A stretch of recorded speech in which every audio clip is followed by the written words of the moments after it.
দেখছেন অফিসার, দেখুন কত কথা শুনতে হচ্ছে আমার দিদিকে। এত অপমান সহ্য করার থেকে আমার মরে যাওয়া ভালো ছিল। সুধা, কি বলছো তুমি? মরে গেলে ভালো হতো। এসব যখন আমার জন্যই হয়েছে তখন ওনার সম্মান রক্ষা করার দায়িত্ব আমার। ম্যাডাম, অফিসার আশুতোষের সঙ্গে আপনার সম্পর্কটা কি? আর আপনার গর্ভের সন্তান সেটা কার? আপনার হাজবেন্ড নাকি অফিসার আশুতোষের?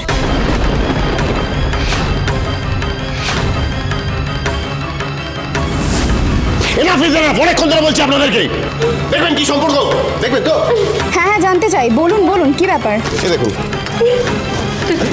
এদিকে আসুন, আপনি এদিকে আসুন।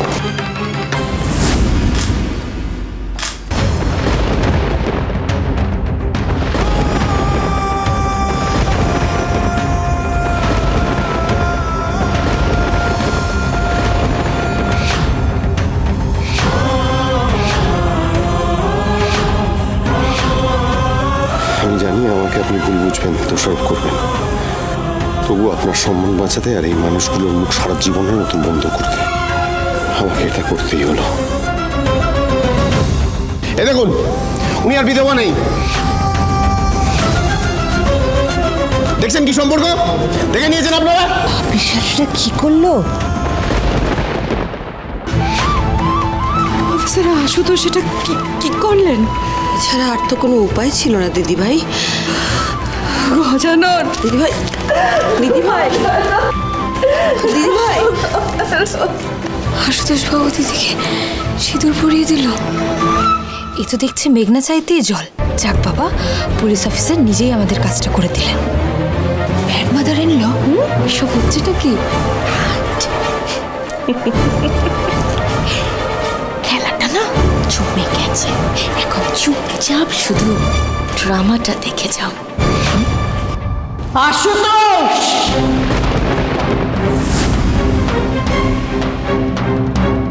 এটা কি করলেন আপনি? দিদি তুমি এদিকে এসো। উনি এতগুলো মানুষের সামনে তোমাকে অপমানিত হওয়ার থেকে, অসম্মানিত হওয়ার থেকে বাঁচিয়েছে। আমি কারোর দয়া চাই না সুধা। দিদি শোনো, উনি তোমার উপর কোনো দয়া করেননি। একজন স্বামীর যা কর্তব্য একজন স্ত্রীর প্রতি, উনি সেটাই করেছেন। আর এই যে আপনারা শুনুন, আশুতোষ বাবু দিদিকে ভালোবাসেন, আর আমি এই বিয়েতে এই সম্পর্কে কোনো ভুল দেখি না। শুধু তাই নয়, এই বিয়েতে আমাদের সমর্থনও আছে। সুধা, এসব কি বলছো তুমি? উনি তো বিধবা, তার মধ্যে আবার অন্তঃসত্ত্বা, আর এর মধ্যে দিদির গর্ভের সন্তান, দিদির গর্ব। আর একটা মেয়ে বিধবা অন্তঃসত্ত্বা বলে কি সে নিজের মতো করে বাঁচতে পারবে না? সেই অধিকার তার নেই।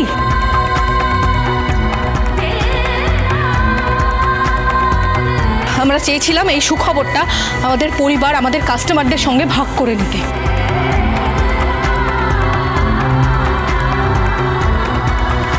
আমরা চেয়েছিলাম সমাজের কাছে একটা বার্তা পৌঁছে দিতে, ভালোবাসা কোনো বাঁধন মানে না, কোনো নিয়ম মানে না, ভালোবাসা কোনো অনুশাসন মানে না।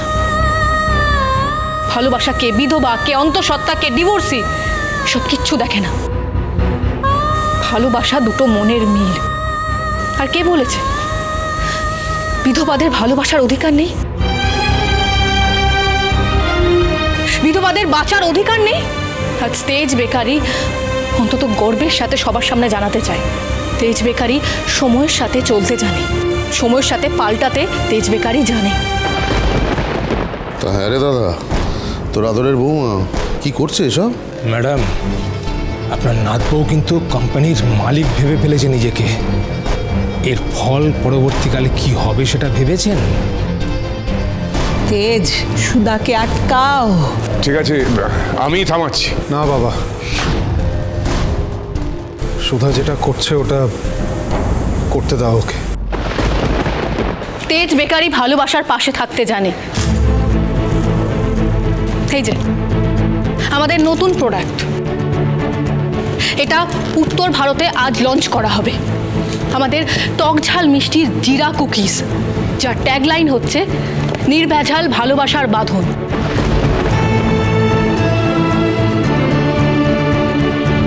আর আর সেটা না হয় দুজন ভালোবাসার মানুষকে এক করে শুরু করা হোক। তেজ বেকারি সমাজের এই গোড়ামি ভাঙতে এগিয়ে এসেছে, তাই আমি বলছি আপনারাও এগিয়ে আসুন, মেয়েদের মাথা উঁচু করে বাঁচার রাস্তাটা খুলে দিন, আসুন।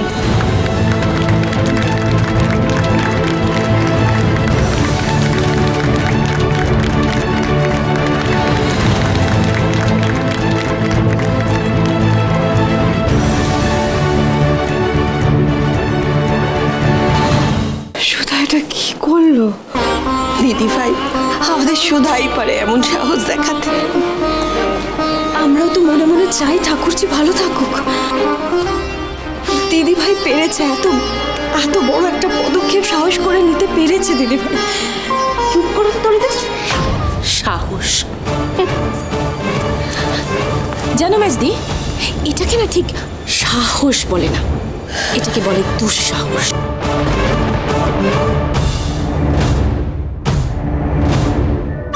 গ্র্যানি কোনোদিনও মেনে নেবে না এই ম্যারেজ, আবার এই বাড়িতে ওয়ার লাগলো বলে। সত্যি তেজ বেকারি বারবার সবার চোখ খুলে দিচ্ছে, সমাজকে একটা নতুন পথ দেখাচ্ছে। আমরা সবাই জানতে চাই কবে হবে ওনাদের বিয়ে। এটা নিশ্চয়ই কোনো ব্র্যান্ড প্রমোশন নয় আশা করব। সমাজের সামনে আরও একটা নতুন দৃষ্টান্ত তৈরি করছে বসু মল্লিক পরিবার। এই সমাজে বিধবা মেয়েদেরও নতুন করে বাঁচার পথ দেখাচ্ছে।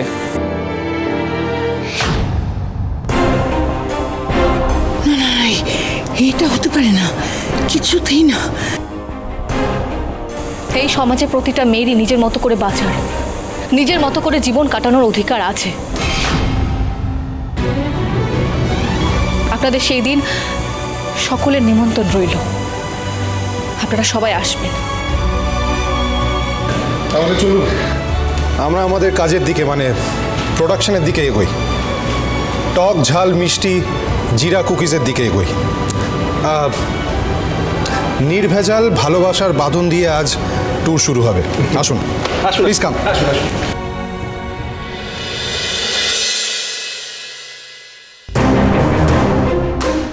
সুধা, কেন করলেন, কেন করলে এটা তুমি? আর আপনি আপনি এই পরিস্থিতির সুযোগ নিলেন অফিসার। আপনাকে তো আমি ভরসা করেছিলাম অফিসার।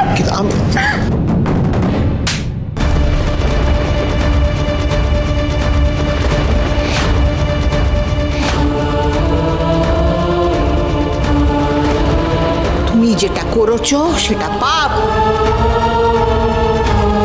রিপোর্টারদের সামনে আমি চুপ করেছিলাম, তার মানে এই নয় যে আমি সবটা মেনে নিয়েছি। ঠাম্মি, ঠাম্মি, উনি আমাদের সম্মান বাঁচিয়েছেন। কে তোমাকে এত বড় সাহস দিয়েছে? হ্যাঁ, কাননমালা দেবী বেঁচে থাকতে আমাদের বাড়ির সম্মান বাঁচানোর দায়িত্ব তোমার? কে বলেছে?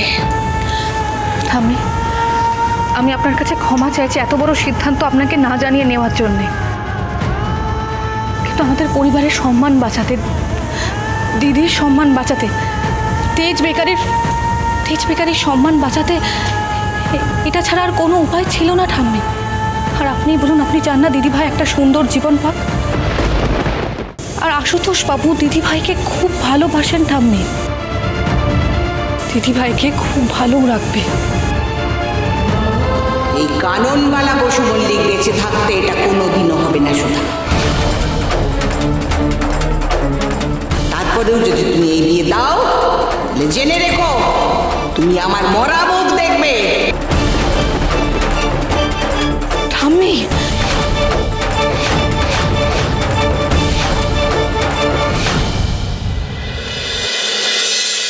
দিদি, দিদি একবার আমার কথাটা শোনো, এরকম করো না প্লিজ, প্লিজ দিদি, এরকম করো না। করে বুঝতে হবে, শুধু নিজেকে সামলাও।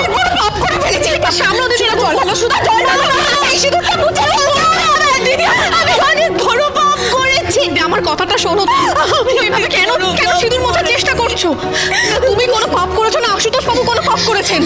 না, আমি কিছুতে দেবো না। তুমি ছোটটা ধুয়ে ফেলতে হবে, এই সিঁদুরটা পুরোটা দিয়ে দাও। সিঁদুরটা মুছে ফেলতে হবে। ছাড়ো দিদি, কি করছিস? ছাড়ো প্লিজ, শান্ত হও দিদি।